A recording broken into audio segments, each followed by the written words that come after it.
Hi guys, இப்போ நம்ம என்ன பார்க்க போகிறோம் அப்படின்னு பார்த்தீங்க அப்படின்னா, இந்த வீடியோ வந்து போன வீடியோ, அதாவது இளையராஜாவை பற்றி ஒரு வீடியோ வந்து போட்டிருந்தோம். அந்த வீடியோவோட கண்டினியூஷனான ஒரு வீடியோ தான் இருக்க போகுது. என்னடா இளையராஜாவை வச்சு எந்த அளவு மில்க் பண்ணிட்டு இருக்கானே அப்படின்னு நீங்கள் வந்து யோசிக்க வேணாம். ஏன்னா நான் தானே பேசி ஆகணும், ஏன்னா அவரோட ஃபேன் நான் வந்து. ஓகேவா? அப்படி இருக்கிறப்ப அவருக்கு ஒரு பிரச்சனையோ இல்லை வந்து ஏதாவது வந்து ஒரு அவமானப்படுத்துகிற மாதிரி நடந்தது அப்படின்னா, அந்த இடத்துல வந்து என்னால் முடிஞ்ச அளவுக்கு ஒரு சின்ன ஒரு எறும்பாக வந்து குரல் கொடுக்கலாம் அப்படிங்கிற அளவுக்கு தான் வந்து நான் வந்து இந்த ஒரு வீடியோ வந்து பேசுகிறேன். மற்றபடி வந்து அவரை வச்சு கண்டென்ட் வந்து நீ வியூஸ் வந்து நீ வாங்கிக்கிறியா அப்படின்னுலாம் கிடையாது. ஓகேவா? என்னால் முடிஞ்ச அளவுக்கு வந்து ஏதோ வந்து அவருக்கு இந்த மாதிரி ஒரு விஷயம் நடக்குது, இந்த ஒரு ஆங்கிளில் வந்து பாருங்க அப்படிங்கிறதுக்காக தான் நான் வந்து வீடியோ போடுறேனே தவிர, அவரை வச்சு நான் வந்து என் சேனலுக்கு வீடியோ வந்து தேர்த்திக்கிட்டு இருக்கேன் அப்படின்னு வந்து நீங்கள் நினைக்க வேணாம். ஓகேவா? சரி, வாங்க வீடியோக்குள்ளே போகலாம். போன வீடியோவில் இளையராஜாவு வந்து என்ன பிரச்சனை அப்படிங்கிறது வந்து பார்த்தோம். இந்த வீடியோவில் வந்து இளையராஜா அவர்கள் வந்து தன்னோட பாட்டை வந்து யாராவது யூஸ் பண்ணால் ஏன் இவ்வளோ டென்ஷன் ஆகுறாரு அப்படிங்கிறத வந்து இந்த வீடியோவில் பார்க்கலாம். ஓகேவா? என்ன அப்படின்னு பார்த்தீங்க அப்படின்னா, இப்போ இளையராஜா அவர்கள்ட்ட ஒரு நல்ல பழக்கம் இருக்குது. அவர் எவ்வளோதான் வந்து ஒரு ஆணவமாக பேசுகிற மாதிரி இருந்தாலும் அவருக்குள்ளே வந்து ஒரு குழந்தை மனசு இருக்குது.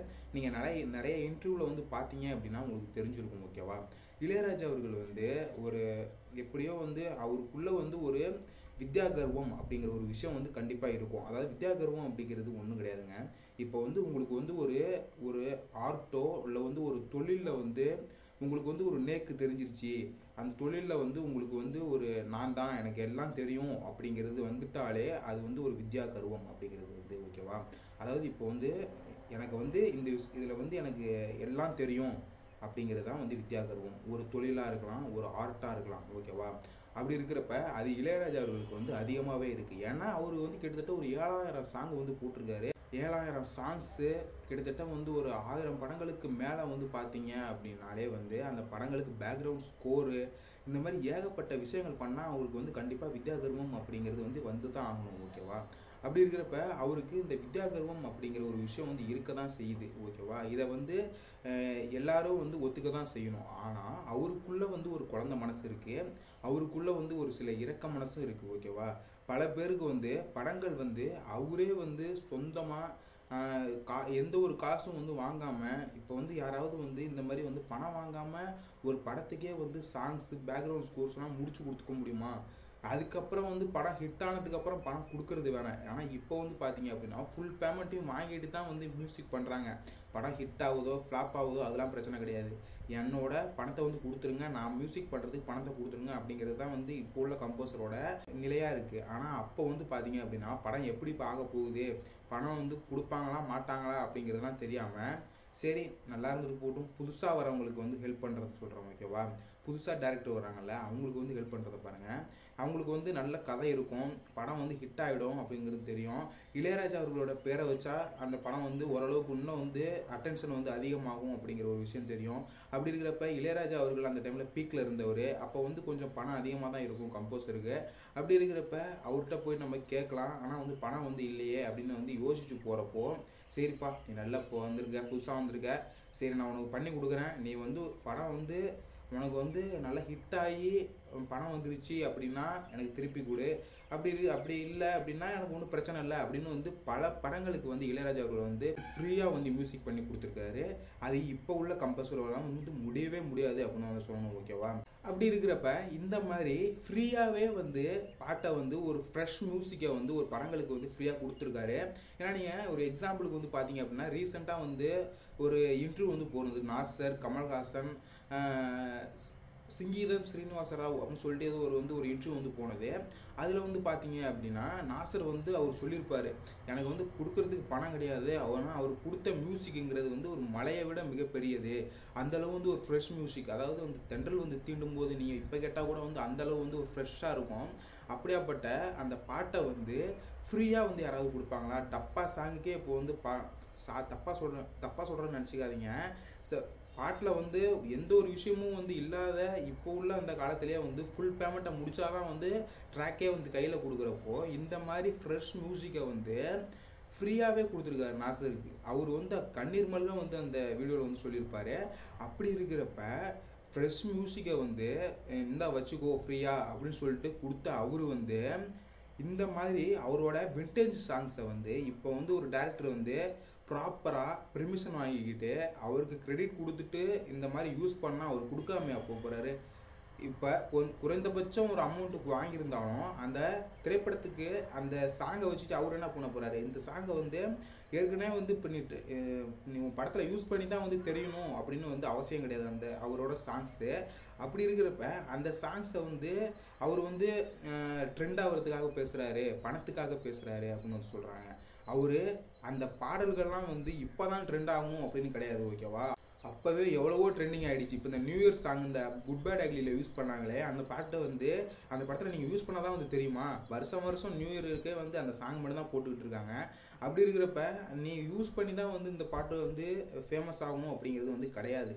இப்போ நீங்கள் வந்து இப்போ உள்ள டைரக்டர்ஸ் சொல்கிறேன், அவங்க வந்து இந்த மாதிரி வந்து பண்ணுறது தப்பு கிடையாது. ஒரு நல்ல வைபை உருவாக்குறதுக்கு வந்து இளையராஜா சாங்கை யூஸ் பண்ணி தான் ஆகணும். அப்படி இருக்கிறப்ப இளையராஜா சாங்கை யூஸ் பண்ணுறீங்க அப்படின்னா ப்ராப்பராக போயிட்டு அவர்கிட்ட நீங்கள் வந்து பெர்மிஷன் வாங்கிக்கிட்டு இந்த மாதிரி நாங்கள் பாட்டை வந்து யூஸ் பண்ண போகிறோம் சார், நீங்கள் கொஞ்சம் பெர்மிஷன் கொடுங்க சார் அப்படின்னு சொல்லிட்டு நீங்கள் வந்து அவர்கிட்ட வந்து என்ஓசி வாங்கியிருக்கணும். அதாவது நோ அப்ஜெக்ஷன் சர்டிஃபிகேட்டட் வந்து நீங்கள் வந்து அவர்கிட்ட வந்து வாங்கியிருந்தீங்க அப்படின்னா எந்த ஒரு பிரச்சனையுமே கிடையாது. ஓகேவா, அவர் வந்து இப்போ எவ்வளவோ ஃப்ரெஷ் மியூசிக்கை வந்து ஃப்ரீயாக கொடுத்தவர் வந்து அவரோட விண்டேஜ் சாங்ஸை வந்து சரி யூஸ் பண்ணிக்கப்பா அப்படின்னு சொல்லிட்டு கொடுக்குறதுல வந்து அவருக்கு எந்த ஒரு பிரச்சனையுமே கிடையாது. ஆனால் நீங்கள் வந்து என்ன பண்ணுறீங்க, அப்படியே அனாமத்தாக இருக்கிற பொருளை அப்படியே அள்ளி போட்டுக்கிற மாதிரி இந்த படத்தில் இந்த பாட்டை வச்சுக்கோ, இந்த படத்தில் இந்த பாட்டை வச்சுக்கோ அப்படின்னு நீங்கள் யூஸ் பண்ணுறது தப்பு கிடையாது. ஆனால் அது வந்து நீங்கள் ப்ராப்பராக பெர்மிஷன் வாங்கிட்டு பண்ணீங்க அப்படின்னா அவருக்கு எந்த பிரச்சனையும் கிடையாது, உங்களுக்கு எந்த பிரச்சனையும் கிடையாது.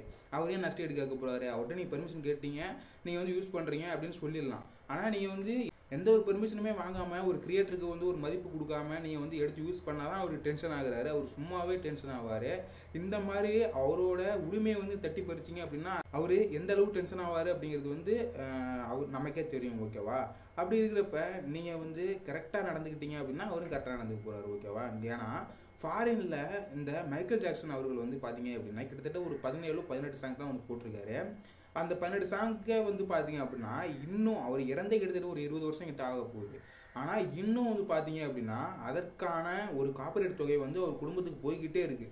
ஓகேவா, 16 சாங் போட்ட அவருக்கே வந்து இந்தளவு வந்து காப்பிரைட் தொகை போயிட்டு இருக்கு அப்படின்னா கிட்டத்தட்ட 7000 சாங் போட்ட அவர் வந்து அந்த காப்பிரைட் ரூல்ஸில் வந்து இந்தளவு வந்து ஸ்ட்ராங்காக நிற்கிறது வந்து என்ன தப்பு இருக்குது அப்படிங்கிறத நீங்கள் யோசிச்சு பாருங்கள். ஓகேவா, 7000 சாங் இருக்குது அப்படின்னா அந்த 7000 சாங்கை வந்து அவர் வந்து யோசிச்சுட்டு போடணும் அப்படிங்கிறது வந்து இப்போ வந்து நம்மளால் வந்து ஒரு டியூனை வந்து நம்மளால் வந்து தனியாக வந்து யோசிக்கவே முடியாது. இப்போ வந்து ஒரு சாங்கை வந்து எந்த ஒரு சாங்கோட கலப்படமும் இல்லாமல் வந்து நம்மளால் வந்து ஒரு டியூனை வந்து உருவாக்க முடியுமா அப்படின்னு நீங்கள் யோசிச்சு பார்த்தீங்க அப்படின்னா முடியவே முடியாது. ஆனால் அவர் 7000 சாங்குக்கும் 7000 different music, 7000 different background score, இந்த மாதிரி வந்து டிஃப்ரெண்ட்டான மியூசிக் வந்து போடுறதே வந்து மிகப்பெரிய சவாலாக இருக்குது. அப்படி இருக்கிறப்ப அவ்வளோ வந்து கஷ்டப்பட்டு மெனக்கட்டு இப்படி பண்ணலாம் அப்படி பண்ணலாம்னு யோசிச்சு பண்ணாரு அப்படின்னா அந்த சாங் வந்து அந்தளவு வந்து ஹிட் ஆகுது அப்படின்னா அதை வந்து நீ அலையக்கா தூக்கி உள்ளே வச்சுக்கிட்ட அப்படின்னா அதுக்கான ஒரு மரியாதைக்கான பணத்தை வந்து கொடுத்து தானே ஆகணும்.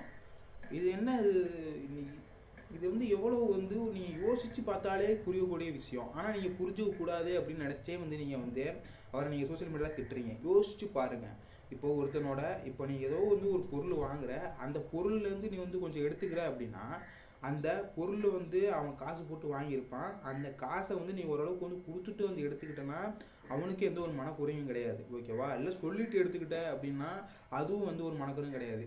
திருடிட்ட அவன் பார்த்துட்டான் அப்படின்னா அவன் அந்த பணத்தை கொடு இல்லை அந்த பொருளை கொடு அப்படின்னு தானே கேட்பான். ஓகேவா, இதுதான் வந்து சாதாரணமான விஷயம். நீங்கள் புரிஞ்சுக்கங்க. அவரை வந்து சும்மா வந்து திட்டணும் அப்படின்னு திட்டாதீங்க. அவர் பண்ண நல்ல விஷயங்கள் ஏகப்பட்டது இருக்குது, அதையும் பாருங்கள். நீங்கள் சோஷியல் மீடியாவில் போனீங்க அப்படின்னா இப்போ வர நிறைய இன்டர்வியூஸ் அப்படிங்கிறது வந்து பார்த்தீங்க அப்படின்னா இளையராஜா அவர்களை பற்றி தான் வந்து வருது. நல்ல நல்ல இன்டர்வியூஸ்லாம் வந்து வருது, அதெல்லாம் பாருங்கள். அவர் எவ்வளோ பண்ணியிருக்காரு அப்படிங்கிறத வந்து பாருங்கள்.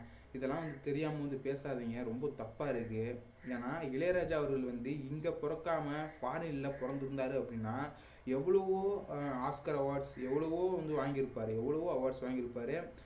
ஆனால் வந்து தமிழ்நாட்டில் பிறந்ததால் வந்து அதுவும் வந்து ஒரு கிராமத்துலேருந்து வந்ததால் வந்து அவர் வந்து ரொம்ப இலக்காரமாக பார்க்குறாங்க, ரொம்ப கேவலமாக பேசுகிறாங்க. இப்போ வந்து அனிருத்துக்கு கொடுக்குற மரியாதை, அவர் தப்பாக சொல்ல விரும்பலை, இப்போ வந்த புது மியூசிக் டைரக்டருக்கு கொடுக்குற மரியாதையை கூட அவருக்கு கொடுக்க மாட்டுறாங்க, கண்ணாப்புனான்னு பேசுகிறாங்க. ரொம்ப பார்க்கவே வந்து கஷ்டமாக இருக்குது. இதான் வந்து உங்களுக்கு சொல்லணும் அப்படின்னு நினச்சேன். இளையராஜா அவர்கள் வந்து மதித்து பேசுங்க. ஆனால் அவர் பண்ண சாதனைகள் அதிகம், நம்ம தமிழ்நாட்டில் உள்ள மியூசிக்கோட சென்சேஷனுக்கே வந்து ஒரு மிகப்பெரிய ஒரு வித்தாக இருந்திருக்காரு. இதை தான் உங்களுக்கு சொல்லணும் அப்படின்னு நினச்சேன். ஓகேவா? தேங்க்யூ.